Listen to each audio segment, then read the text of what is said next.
जय हिंद दोस्तों। मास्टर जी official channel पर आपका स्वागत है दोस्तों। जैसा कि दोस्तों मैंने करंट अफेयर जो जनवरी 2021 से लेकर दिसंबर 2021 का एक वीडियो डाल दिया था दोस्तों, उस पर आप लोगों का काफ़ी अच्छा रिस्पांस मिला दोस्तों। इसीलिए मैंने पार्ट 2 का इस बार इंतज़ाम किया है दोस्तों, जो कि पूरे 2021 का निचोड़ है दोस्तों। 50 क्वेश्चन का ये सीरीज़ है दोस्तों। ये दूसरा वीडियो है।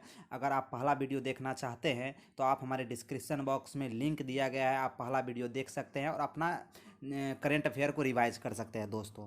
तो दोस्तों, अगर आप किसी भी एग्ज़ाम की तैयारी कर रहे हो, खास करके अभी बीपीएससी और ग्रुप डी का जो एग्ज़ाम होने वाला है दोस्तों, इस करेंट अफेयर सीरीज से आपके प्रश्न लगभग यहीं से प्रश्न पूछे जाएंगे दोस्तों। आप हमारा विश्वास कीजिए। अगर आप हमारे चैनल पर नए हैं तो चैनल को लाइक कर दे, शेयर कर दे और मास्टर जी ऑफिशियल को सब्सक्राइब कर दे दोस्तों। तो चलिए दोस्तों, स्टार्ट करते हैं। पहला प्रश्न देखते हैं। पहला प्रश्न क्या कह रहा है? पहला प्रश्न है कि दुनिया का पहला तैरता हुआ शहर कौन स्थापित कर रहा है? दुनिया का पहला तैरता हुआ शहर जो स्थापित कर रहा है दोस्तों, तो ये दक्षिण कोरिया कर रहा है। कौन कर रहा है? दक्षिण कोरिया दुनिया का पहला तैरता हुआ शहर को स्थापित कर रहा है दोस्तों। बात करें दक्षिण कोरिया किस महादेश में है, तो एशिया महादेश में दक्षिणी कोरिया पड़ता है दोस्तों। चलते हैं सेकंड प्रश्न की ओर। दूसरा जो प्रश्न है दोस्तों, दूसरा प्रश्न क्या कह रहा है कि मरियम वेस्टर डिक्शनरी में वर्ड ऑफ द ईयर 2021 के लिए किस शब्द को चुना गया? वर्ड 2021 के लिए किस शब्द को चुना गया? तो ये किस शब्द को चुना गया दोस्तों? तो इसका सही आंसर हो जाएगा वैक्सीन। कौन सा शब्द हो जाएगा दोस्तों? तो वैक्सीन। बात करें कि ये ओमिक्रॉन जो है दोस्तों, ओमिक्रॉन कोरोना का नया वेरिएंट है। ओमिक्रॉन जो है दोस्तों कोरोना का नया वेरिएंट है। ये कोरोना का नया वेरिएंट है दोस्तों। उसके बाद बात करें कि कैम्ब्रिज यूनिवर्सिटी 2021 में कौन सा वर्ड दिया गया है word of the year 2021 Cambridge university द्वारा? तो परसिवरेंस वर्ड। ठीक है दोस्तों। बात करें Oxford English dictionary word of the year किसे घोषित किया गया? तो वैक्स को घोषित किया गया दोस्तों। कौन सा घोषित किया गया दोस्तों? तो ये वैक्स को घोषित किया गया है। Oxford English word of the ear wax को घोषित किया गया। ठीक है दोस्तों, चलते हैं अगले प्रश्न की ओर। तीसरा नंबर प्रश्न क्या कह रहा है कि तीसरा नंबर प्रश्न है, किस राज्य की पुलिस ने अपने नागरिकों की सुविधा के लिए कॉल योर कॉप पहल की शुरुआत की है? कॉल योर कॉप पहल की शुरुआत किसने की है दोस्तों? तो ये स्टार्ट किया है किस राज्य ने? तो नागालैंड राज्य ने इसको स्टार्ट किया है। किसने दोस्तों? तो नागालैंड राज्य ने इसको स्टार्ट किया है। चलते हैं अगले प्रश्न की ओर। चौथा नंबर प्रश्न है, ये जनवरी 2021 से दिसंबर 2021 तक का निचोड़ है दोस्तों। ठीक है, तो बने रहिए वीडियो। अगर आपको आंसर मालूम है तो कमेंट बॉक्स में ज़रूर कमेंट करें दोस्तों। राज्य चुनाव आयोग ने भारत का पहला स्मार्टफोन आधारित ई वोटिंग समाधान, डायरेक्ट पूछेगा दोस्तों, ई वोटिंग समाधान किसने विकसित किया? तो ई वोटिंग समाधान जो विकसित किया गया है तेलंगाना ने विकसित किया। तेलंगाना की स्थापना 2 जून 2014। कब दोस्तों? तो 2 जून 2014 को तेलंगाना की स्थापना होती है दोस्तों। चलते हैं 5वें नंबर प्रश्न की ओर। 5वां नंबर जो प्रश्न है दोस्तों कि केंद्रीय पृथ्वी विज्ञान मंत्रालय ने भारत के पहले मानव युक्त महासागर मिशन, याद रखेंगे दोस्तों, ये वीवीआई प्रश्न है कि मानव युक्त महासागर मिशन को किस नाम से जाना जाता है? तो ये किस नाम से जाना जाता है दोस्तों? तो समुद्रयान के नाम से जाना जाता है। मानव युक्त महासागर मिशन समुद्रयान के नाम से जाना जाता है। चलते हैं छठे प्रश्न की ओर। छठा प्रश्न जो है, अक्टूबर 2021 में जारी ग्लोबल हंगर इंडेक्स में भारत का कौन सा स्थान है दोस्तों? तो ग्लोबल हंगर इंडेक्स में भारत का स्थान 101वां है दोस्तों। बात करें हैप्पीनेस इंडेक्स 2022 में बात करें हैप्पीनेस इंडेक्स 2022 में भारत का स्थान 136वां है दोस्तों। हैप्पीनेस इंडेक्स में 136वां है। बात करें फ्रीडम इंडेक्स की दोस्तों, तो ये सब इंडेक्स काफ़ी बार पूछे जाते हैं। तो ये फ्रीडम इंडेक्स की बात करें तो फ्रीडम इंडेक्स में भारत का स्थान 119वां है दोस्तों। तो फ्रीडम इंडेक्स में 119वां। उसके बाद बात करें हंगर इंडेक्स में 136वां, भुखमरी सूचकांक में 136वां, ग्लोबल हंगर इंडेक्स में 101वां दोस्तों। ठीक है, हैप्पीनेस इंडेक्स में 136वां है और ग्लोबल हंगर इंडेक्स में 101वां है, फ्रीडम इंडेक्स में 119वां है। तो ये इसे इंडेक्स को याद रखेंगे दोस्तों, इससे एक प्रश्न फिक्स है दोस्तों। चलते हैं अगले प्रश्न की ओर। 7वां नंबर प्रश्न क्या कह रहा है कि 7वां नंबर प्रश्न है, 2021 में अर्थशास्त्र के क्षेत्र में नोबेल पुरस्कार प्राप्त करता निम्नलिखित में कौन नहीं है? तो अर्थशास्त्र के क्षेत्र में जो जिसे नोबेल पुरस्कार दिया गया है, इसका दोस्तों ट्रिक है जोश जोश में काट देना गुड नहीं है, जोश जोश में काट देना गुड नहीं है। जोश से हो गया जोशुआ, गुड से हो गया गुडो, उसके बाद कार्ड, यानी कि ये तीनों जो है दोस्तों, ये तीनों को सम्मिलित रूप से अर्थशास्त्र का नोबेल पुरस्कार दिया गया है 2021 में। क्या है ट्रिक दोस्तों अर्थशास्त्र का नोबेल पुरस्कार 2021 का? तो जोश जोश में काट देना गुड नहीं है, तो जोश से हो गया जोशुआ, गुड से होगा गीडो, कार्ड से हो गया डेबिट कार्ड। तो ये तीनों को अर्थशास्त्र में नोबेल पुरस्कार दिया गया है। तो इसका सही आंसर हो जाएगा दो मित्र मेरातोवा को नहीं दिया गया है दोस्तों। चलते हैं अगले प्रश्न की ओर।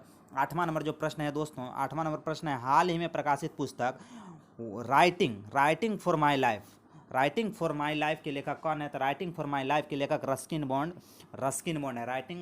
राइटिंग फॉर माई लाइफ के लेखक रस्किन बॉन्ड है। अगर वीडियो अच्छा लगे दोस्तों तो लाइक शेयर और सब्सक्राइब करना ना भूले दोस्तों, और अपने दोस्तों के पास शेयर जरूर करें दोस्तों, ठीक है। चलते हैं 9 नंबर प्रश्न की ओर। 9वां नंबर प्रश्न क्या कह रहा है? ऊर्जा मंत्री RK सिंह ने 1000 मेगावाट पाकल दुल जल विद्युत परियोजना, डायरेक्ट क्वेश्चन पूछेगा पेपर में दोस्तों कि पाकल दुल जल विद्युत परियोजना किस नदी पर है? तो मरुसूदर नदी पर। किस नदी पर दोस्तों? तो मरुसूदर नदी पर। बात करें कि मरुसूदर नदी किस राज्य में है दोस्तों, तो कमेंट बॉक्स में जरूर कमेंट करके बताएं, ये प्रश्न आपके लिए है। चलते हैं 10वां नंबर प्रश्न की ओर। 10वां नंबर प्रश्न क्या कह रहा है कि निम्नलिखित में से किस राज्य सरकार द्वारा मुफ्त शिक्षा योजना की शुरुआत की गई? तो मुफ्त शिक्षा योजना जो स्टार्ट किया है दोस्तों, तो ये हरियाणा सरकार द्वारा किया गया है। मुफ्त शिक्षा योजना हरियाणा सरकार द्वारा किया गया है। चलते हैं 11वें नंबर प्रश्न की ओर। 11वां नंबर प्रश्न है, BCCI द्वारा जारी विज्ञप्ति के अनुसार भारतीय क्रिकेट टीम के पुरुष के अगले मुख्य कोच कौन होंगे? तो ये जो मुख्य कोच अभी बन गए हैं दोस्तों, तो ये कौन बन गए हैं? राहुल द्रविड़। कौन बन गए हैं दोस्तों? राहुल द्रविड़। राहुल द्रविड़ का संबंध जो क्रिकेट का वॉल के नाम से जाना जाता है दोस्तों, राहुल द्रविड़ को, ये पश्चिम बंगाल से संबंधित हैं। और BCCI के वर्तमान में इंडिया टीम के कोच जो बने हैं, राहुल द्रविड़ बने हैं दोस्तों, ठीक है दोस्तों। चलते हैं अगले प्रश्न की ओर। अगला जो प्रश्न है, निम्नलिखित में से किस कंपनी ने मूल कॉरपोरेट नाम को मेटा कर दिया गया है? यानी कि किसका नाम मेटा कर दिया गया है दोस्तों? हाल ही में किसका नाम मेटा कर दिया गया है दोस्तों? तो ये आप सब जानते होंगे दोस्तों, कहा कि ये सोशल मीडिया ऐप है। तो ये दोस्तों क्या है? तो ये है फेसबुक जो है दोस्तों, हाल ही में मेटा कर दिया गया है। फेसबुक को हाल ही में क्या कर दिया गया है दोस्तों? नाम उसका परिवर्तन करके मेटा कर दिया गया है। चलते हैं अगले प्रश्न की ओर। 13वां नंबर प्रश्न क्या कह रहा है? अगर वीडियो अच्छा लगे तो मास्टर जी ऑफिशियल को सब्सक्राइब जरूर करें दोस्तों। चलते हैं अगले प्रश्न की ओर कि फिक्की के नए महानिदेशक कौन है? तो फिक्की के नए महानिदेशक कौन है दोस्तों? तो अरुण चावला जी फिक्की के महानिदेशक हैं। नए महानिदेशक अरुण चावला को बनाया गया है। 14वां नंबर प्रश्न की बात करें कि विश्व का पहला पृथ्वी विज्ञान उपग्रह ग्वामगुम को किस देश ने लॉन्च किया है? तो ग्वामगुम को किस देश ने लॉन्च किया दोस्तों? तो ये चीन ने लॉन्च किया दोस्तों। विश्व का पहला पृथ्वी विज्ञान उपग्रह ग्वामगुम को लॉन्च किया है चीन द्वारा दोस्तों, चमगादड़ चीन, ठीक है। चलते हैं 15वें नंबर प्रश्न की ओर कि रूस के नौसैनिक दिवस में भाग लेने वाले जहाज सेंट पीटर्सबर्ग गया जो है, ये इसमें सेंट पीटर्सबर्ग में जो युद्ध अभ्यास हो रहा है रूस में नौसेना में, तो भारत की ओर से किसने भाग लिया है? तो आइनस तबर ने भाग लिया है दोस्तों। तो आइनस तबर ऑप्शन नंबर बी सही आंसर हो जाएगा। 16वां नंबर प्रश्न की बात करें कि भारत सरकार ने प्रत्यक्ष और अप्रत्यक्ष टैक्स से जुड़े मामलों के लिए गठित समिति के अध्यक्ष किसे बनाया है दोस्तों? तो ये आशीष योधोकर को अप्रत्यक्ष टैक्स से जुड़े मामलों अप्रत्यक्ष टैक्स से जुड़े मामलों के गठित समिति का अध्यक्ष बनाया गया दोस्तों। तो 16 का आंसर हो जाएगा ऑप्शन नंबर ए, आशीष योधोकर। चलते हैं अगले प्रश्न की ओर। वीडियो अच्छा लगे तो मास्टर जी ऑफिशियल को सब्सक्राइब जरूर करें दोस्तों। 17वां नंबर प्रश्न की बात करें कि चंडीगढ़ के वृद्ध मानाकौर, चंडीगढ़ का जो वृद्ध है दोस्तों, मानाकौर का निधन हो गया। तो मानाकौर किस क्षेत्र से संबंधित थी दोस्तों? तो मानाकौर किससे संबंधित थे? तो मानाकौर एथलीट थी दोस्तों। क्या थी दोस्तों? मानाकौर एथलीट थे। चलते हैं अगले प्रश्न की ओर। 18वां नंबर प्रश्न क्या कह रहा है कि भारतीय नौसेना प्रोजेक्ट सी बोर्ड के तहत एशिया का सबसे बड़ा नेवल बेस कहाँ बना रहा है? तो एशिया का सबसे बड़ा नेवल बेस कहाँ बना रहा है? कर्नाटक के कारवार में दोस्तों। कर्नाटक के कारवार में एशिया का सबसे बड़ा नेवल बेस भारतीय नौसेना द्वारा प्रोजेक्ट सी बोर्ड के तहत बना रहा है। ये भी क्वेश्चन आ सकता है दोस्तों कि प्रोजेक्ट सी बोर्ड किससे संबंधित है? तो आंसर हो जाएगा नौसेना से। नौसेना का एक मिशन है दोस्तों कि एशिया का सबसे बड़ा नेवल बेस बनाना है कारवार कर्नाटक में। इस प्रोजेक्ट का नाम दिया गया है प्रोजेक्ट सी बोर्ड। वीडियो अच्छा लगेगा तो मास्टर जी ऑफिशियल को सब्सक्राइब जरूर करें दोस्तों। 19वां नंबर प्रश्न की बात करें, 19वां नंबर प्रश्न जो है क्या कह रहा है कि भारत के नए लेखा नियंत्रक कौन बने हैं। भारत के नए लेखा नियंत्रक यानी कि सीजीए कौन बने हैं दोस्तों, तो सीजीए दीपक दास बने हैं दोस्तों, सीजीए दीपक दास बने हैं। बात करें सीएजी की, तो सीएजी जो बने हैं दोस्तों, सीएजी गिरीश चंद्र मुर्मू जी हैं, गिरीश चंद्र मुर्मू।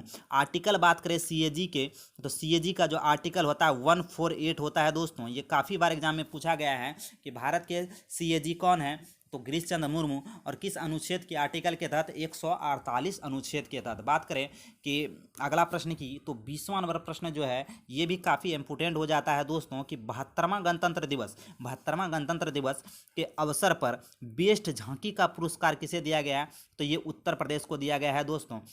72वां गणतंत्र दिवस समारोह के बेस्ट झांकी का पुरस्कार उत्तर प्रदेश को दिया गया है। 21वां नंबर प्रश्न की बात करें, इस 21वां नंबर जो प्रश्न है ये क्या कह रहा है कि संस्कृति मंत्रालय ने किसकी जयंती पर 23 जनवरी को पराक्रम दिवस, 23 जनवरी को पराक्रम दिवस के रूप में सुभाष चंद्र बोस के जन्म दिवस के रूप में मनाया दोस्तों। सुभाष चंद्र बोस का जन्म 23 जनवरी को किस डेट में, तो 23 जनवरी 1897, 23 जनवरी 1897 को सुभाष चंद्र बोस का जन्म हुआ था दोस्तों।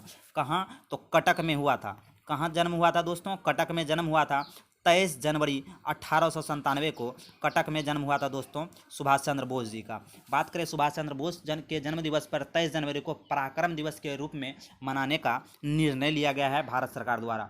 22 नंबर प्रश्न की ओर चलते हैं कि भारत सरकार ने 850 मेगावाट, भारत सरकार ने 850 मेगावाट, भारत सरकार ने बात करें 850 मेगावाट क्षमता के, 850 मेगावाट क्षमता के जो एक प्रोजेक्ट तैयार किया गया है दोस्तों, हाइड्रो इलेक्ट्रिक परियोजना का निर्माण किस नदी पर किया गया है, तो हाइड्रो इलेक्ट्रिक परियोजना का निर्माण जो किया गया है दोस्तों ये चिनाब नदी पर किया गया है।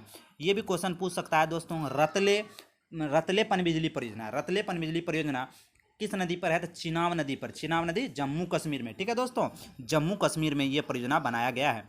बात करें अगले प्रश्न की, तो 23 नंबर प्रश्न की बात करें, भारत सरकार के पहले सहकारिता मंत्री कौन बने हैं, तो भारत सरकार के पहले सहकारिता मंत्री कौन बने हैं, तो अमित शाह जी बने हैं। भारत के पहले सहकारिता मंत्री अमित शाह बने हैं। 24वां नंबर प्रश्न की बात करें, 24वां नंबर प्रश्न है, विदेश मंत्री एस जयशंकर ने जुलाई माह में महात्मा गांधी प्रतिमा का अनावरण किया है, तो महात्मा गांधी के प्रतिमा का अनावरण किस देश में किया है दोस्तों, तो ये किया है जॉर्जिया में। कहाँ दोस्तों, जॉर्जिया में किया गया है। बात करें कि काला सागर से सटा हुआ जो देश है दोस्तों ये जॉर्जिया है, ठीक है दोस्तों। एस जयशंकर ने जॉर्जिया में महात्मा गांधी की प्रतिमा का अनावरण किया है दोस्तों, ठीक है। चलते हैं अगले प्रश्न की ओर, 25वां नंबर प्रश्न की ओर। वीडियो अच्छा लगे तो लाइक करें, शेयर करें और सब्सक्राइब करना ना भूलें दोस्तों। मास्टर जी ऑफिशियल आपके सेवा में सदा तत्पर रहेगा। एस्टोनिया की पहली महिला प्रधानमंत्री कौन बनी है, तो एस्टोनिया की पहली महिला प्रधानमंत्री काजा कलास बनी है दोस्तों। काफ़ी इंपोर्टेंट क्वेश्चन है, इसे भी हमें याद रखना होगा। चलते हैं 26वां नंबर प्रश्न की ओर।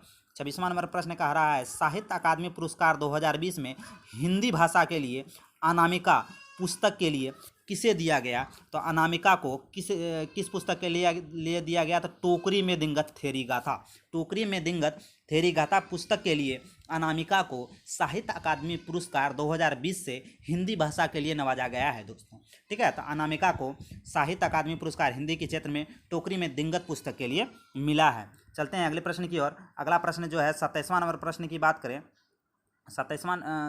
26 नंबर हो गया दोस्तों। 26 नंबर के बाद 27वां नंबर प्रश्न की ओर चलते हैं। 27वां नंबर जो प्रश्न है देखते हैं।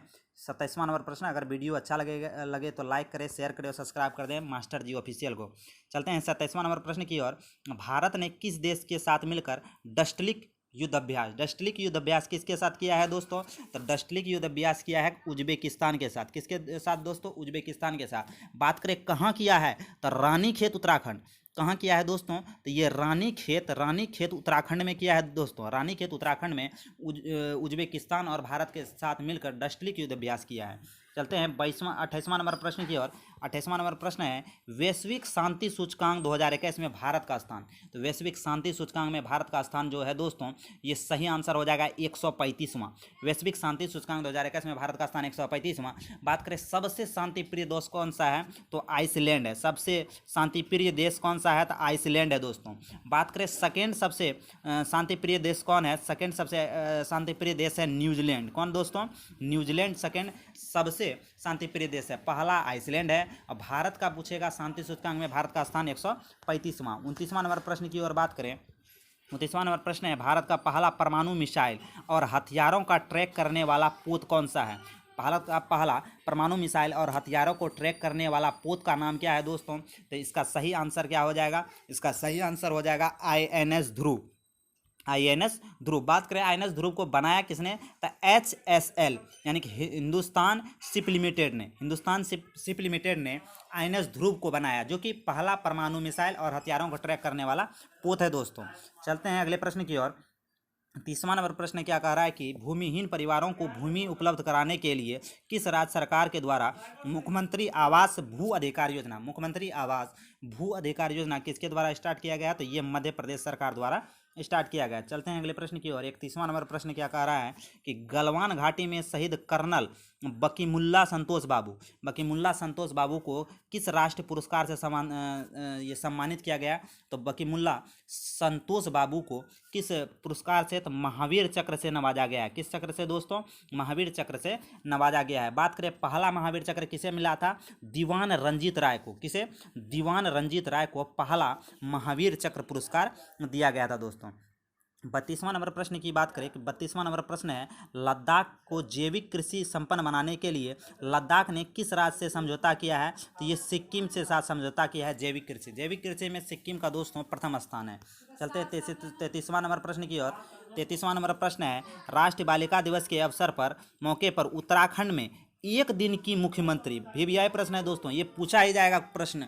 तो बात करें राष्ट्रीय बालिका दिवस के अवसर पर उत्तराखंड का एक दिन का मुख्यमंत्री किसे बनाया गया है? तो ये बनाया गया है दोस्तों सृष्टि गोस्वामी को। सृष्टि गोस्वामी को एक दिन का CM बनाया गया उत्तराखंड में। बात करें वर्तमान में उत्तराखंड के जो मुख्यमंत्री हैं कौन है? तो पुष्कर सिंह धामी उत्तराखंड के मुख्यमंत्री है। चलते हैं 34वां नंबर प्रश्न की ओर। 34वां नंबर प्रश्न है कि इटली में आयोजित होने वाले G20 शिखर सम्मेलन 2021 में भारत का शेरपा कौन है? तो भारत का शेरपा कौन है दोस्तों? तो पीयूष गोयल है। इटली में आयोजित होने वाले G20 शिखर सम्मेलन 2021 में भारत के शेरपा कौन है? तो ये पीयूष गोयल हैं। बात करें 35वां नंबर प्रश्न की। 35वां नंबर जो प्रश्न है दोस्तों देख लेते हैं कि नीट UG नीट की जो परीक्षा है 2021 में कौन सी दो भाषाओं को शामिल किया गया है दोस्तों? तो ये पंजाबी और मलयालम को शामिल किया गया है। पंजाबी और मलयालम को नीट 2021 में परीक्षा में दो भाषाओं को शामिल किया गया है दोस्तों। बात करें नीट परीक्षा कब से स्टार्ट हुआ? तो 2013 से दोस्तों स्टार्ट हुआ है नीट परीक्षा। बात करें 36वां नंबर प्रश्न की ओर चलते हैं। 36वां नंबर प्रश्न की ओर चलते हैं। अगर वीडियो अच्छा लगे तो लाइक करें, शेयर करें और सब्सक्राइब करना ना भूलें दोस्तों। 36वां नंबर प्रश्न क्या है? केंद्र सरकार ने किस स्थान से राजनीतिक उद्देश्यों के लिए कच्चे तेल भंडारण के लिए भूमिगत सुविधा को मंजूरी दी है? तो भूमिगत सुविधा के लिए मंजूरी दी है चंडीखोल और पादुर को। चंडीखोल और पादुर को। ठीक है दोस्तों, तो इसका सही आंसर क्या हो जाएगा दोस्तों? Option number B. ठीक है, चलते हैं 37वां नंबर प्रश्न की ओर। 37वां नंबर जो प्रश्न है, जापान के प्रतिष्ठित पुरस्कार फुकुओका ग्रैंड पुरस्कार, फुकुओका ग्रैंड पुरस्कार 2021 से किसे सम्मानित किया गया है? तो फुकुओका ग्रैंड पुरस्कार से किसे पी साईनाथ को किसे सम्मानित किया गया दोस्तों? पी साईनाथ को। ये पत्रकारिता से संबंधित है। किससे संबंधित है दोस्तों? पत्रकारिता से संबंधित है फुकुओका ग्रैंड पुरस्कार 2021। चलते हैं अगले प्रश्न की ओर। 38वां नंबर प्रश्न क्या कह रहा है कि 38वां नंबर प्रश्न है, केन्या में आयोजित अंडर 20 विश्व एथलेटिक चैंपियनशिप में भारत ने कुल कितने पदक जीते हैं? तो भारत ने कुल 3 पदक जीते हैं दोस्तों। चलते हैं अगले प्रश्न की ओर। 39वां नंबर प्रश्न क्या कह रहा है? 39वां नंबर प्रश्न है कि भारत का 39वां नंबर प्रश्न क्या कह रहा है कि एक भारत श्रेष्ठ भारत अभियान, एक भारत श्रेष्ठ भारत अभियान, इसका सही आंसर हो जाएगा दोस्तों कि एक भारत श्रेष्ठ भारत अभियान किसने स्टार्ट किया है? तो एक भारत श्रेष्ठ भारत अभियान मिजोरम सरकार ने किया है दोस्तों। मिजोरम सरकार ने एक भारत श्रेष्ठ भारत अभियान को स्टार्ट किया है। 40वां नंबर प्रश्न की बात करें। 40वां नंबर प्रश्न क्या कह रहा है कि 40वां नंबर प्रश्न है, विश्व स्वास्थ्य संगठन द्वारा हाल ही में निम्नलिखित में से किस देश को मलेरिया मुक्त घोषित किया गया है? हाँ दोस्तों, किस देश को मलेरिया मुक्त? तो चीन को मलेरिया मुक्त घोषित किया गया है। बात करें 70 साल बाद चीन को मलेरिया मुक्त घोषित किया गया है। बात करें 41वां नंबर प्रश्न की। 41वां नंबर प्रश्न जो है, हाल ही में भौतिकी के क्षेत्र में नोबेल पुरस्कार प्राप्त करता निम्नलिखित में से कौन शामिल नहीं है? तो इसका जो ट्रिक है दोस्तों कि क्लास खुला हुआ है पेरिस में, क्लास खुला हुआ है पेरिस में। तो बात करें, शुक्र मनाओ कि क्लास खुल गया है पेरिस में फिजिक्स का। शुक्र मनाओ कि क्लास खुल गया है फिजिक्स का पेरिस में। तो इसका सही आंसर क्या हो जाएगा? तो क्लास से हो गया class Hasselmann, class Hasselmann, Paris में पेरिसी, और शुक्र मनाओ से शुक्र मनाओ। यानी कि ये तीनों दोस्तों ए सी और जो डी है दोस्तों, ये तीनों को मिलाकर भौतिकी का नोबेल पुरस्कार दिया गया है दोस्तों। ठीक है, चलते हैं अगले प्रश्न की ओर। 42वां नंबर प्रश्न क्या कह रहा है कि 42वां नंबर प्रश्न है, विश्व बैंक ने भारत के मजदूरों को कोविड-19 महामारी के चलते उत्पन्न संकट से उबारने के लिए कितना राशि दिया गया है? तो वर्ल्ड बैंक द्वारा कोविड की महामारी से निपटने के लिए $500 मिलियन दिया गया है दोस्तों, $500 मिलियन। चलते हैं 43वां नंबर प्रश्न की ओर। 43वां नंबर जो प्रश्न है दोस्तों कि रक्षा मंत्रालय ने अपने सैनिकों को पेंशन पहुंचाने हेतु किस पोर्टल का शुभारंभ किया था? रक्षा मंत्रालय ने पेंशन पहुंचाने के लिए किस पोर्टल को? तो स्पर्श पोर्टल स्टार्ट किया है किसने? तो रक्षा मंत्रालय ने पेंशन पहुंचाने के लिए। ठीक है, चलते हैं अगले प्रश्न की ओर। 44वां नंबर प्रश्न क्या कर रहा है? 44वां नंबर प्रश्न है, भारत का पहला शहर जिसने नल के जरिए 24/7 घंटे 24/7 यानी कि हमेशा शुद्ध पानी मुहैया कराने का एक स्टार्ट किया है, तो ये पहला शहर कौन सा है दोस्तों? तो पहला शहर हो जाएगा पुरी उड़ीसा। ठीक है दोस्तों, पुरी उड़ीसा ने पहला शहर बन गया है जो नल के जरिए 24/7 शुद्ध पीने योग्य पानी मुहैया करा रहा है। ठीक है, चलते हैं 45वां नंबर प्रश्न की ओर। 45वां नंबर जो प्रश्न है देखते हैं 45वां नंबर प्रश्न। वीडियो अच्छा लगे तो मास्टर जी ऑफिशियल को सब्सक्राइब जरूर कर ले दोस्तों। चलते हैं अगले प्रश्न की ओर कि अंतरिक्ष परिवहन कंपनी स्पेस एक्स जो ने के तहत रिकॉर्ड कितने सैटेलाइट को लॉन्च किया है? स्पेस एक्स ने रिकॉर्ड कितने सैटेलाइट को लॉन्च किया है? तो 143 सैटेलाइट को लॉन्च करने वाला विश्व का पहला स्पेस एजेंसी कौन बन गया है? तो स्पेस एक्स। बात करें स्पेस एक्स किसकी कंपनी है? तो स्पेस एक्स एलन मस्क की कंपनी है दोस्तों। एलन मस्क की कंपनी है स्पेस एक्स। एलन मस्क की कंपनी है स्पेस एक्स। बात करें कि भारत ने भी एक रिकॉर्ड बनाया था दोस्तों, कि भारत ने रिकॉर्ड बनाया था 104 उपग्रह का, जो कि 2019 में, कब दोस्तों? 2019 में छोड़ा गया था इसरो द्वारा। किसके द्वारा? इसरो द्वारा छोड़ा गया था, जो कि 104 उपग्रह था 2019 में। वो तभी सबसे ज़्यादा था। अभी वर्तमान में जो है सर्वाधिक जो सैटेलाइट लॉन्च करने का रिकॉर्ड है दोस्तों स्पेस एक्स के पास है, जो कि 143 सैटेलाइट उन्होंने लॉन्च किया है। बात करें स्पेस एक्स जो है टेस्ला मोटर्स कंपनी के भी मालिक हैं, और स्पेस एक्स के जो मालिक है दोस्तों एलन मस्क हैं। ठीक है, चलते हैं 46वां नंबर प्रश्न की ओर। 46वां नंबर प्रश्न है कि कोविड-19 के खिलाफ 100% टीकाकरण कवरेज हासिल करने वाला भारत का पहला गांव पूछेगा तो व्यान गांव हो जाएगा दोस्तों। गांव पूछे तो व्यान गांव हो जाएगा। पहला यूटी यानी कि केंद्र शासित प्रदेश पूछे तो अंडमान निकोबार हो जाएगा। पहला यूटी पूछे तो अंडमान निकोबार हो जाएगा। और उसके बाद पहला शहर पूछेगा तो भुवनेश्वर हो जाएगा। पहला यूटी पूछे तो पहला यूटी हो जाएगा अंडमान निकोबार, लेकिन पहला शहर पूछे तो भुवनेश्वर हो जाएगा दोस्तों। ठीक है, चलते हैं अगले प्रश्न की ओर। 47वां नंबर प्रश्न क्या कह रहा है कि 47वां नंबर प्रश्न है कि नए फसल की खुशी में हरेला उत्सव कौन मनाता है दोस्तों? तो ये उत्तराखंड में जो है नए फसल की खुशी में हरेला उत्सव मनाया जाता है दोस्तों। उत्तराखंड के वर्तमान में सीएम कौन है? कमेंट बॉक्स में जरूर कमेंट करें दोस्तों।